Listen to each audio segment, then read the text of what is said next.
കുറച്ച് തീപ്പെട്ടിക്കൊള്ളിയാണ് ഞാൻ എടുക്കുന്നത്. അപ്പോൾ ഈ തീപ്പെട്ടിക്കൊള്ളിയുടെ മരുന്നാണ് നമുക്ക് ഇന്ന് ആവശ്യമായിട്ടുള്ളത്.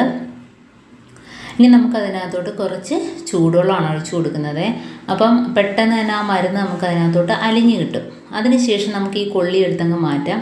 അപ്പോൾ ആ മരുന്നെല്ലാം അതിനകത്ത് ഇറങ്ങിയതിന് ശേഷം നമുക്കതിൻ്റെ കൊള്ളി എടുത്ത് കളയാം. അതിനുശേഷം നമുക്കതിനകത്തോട്ട് കുറച്ച് ചുമന്നുള്ളി ചതച്ച് ഇട്ട് കൊടുക്കാവേ.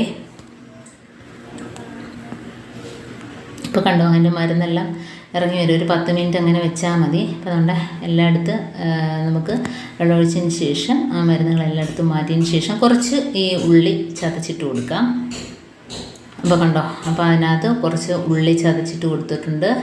ഇനി നമുക്കതിനായിട്ട് വേണ്ടത് ഡെറ്റോളാണ്. കുറച്ച് ഡെറ്റോളും കൂടെ ഒഴിച്ചു കൊടുക്കാം.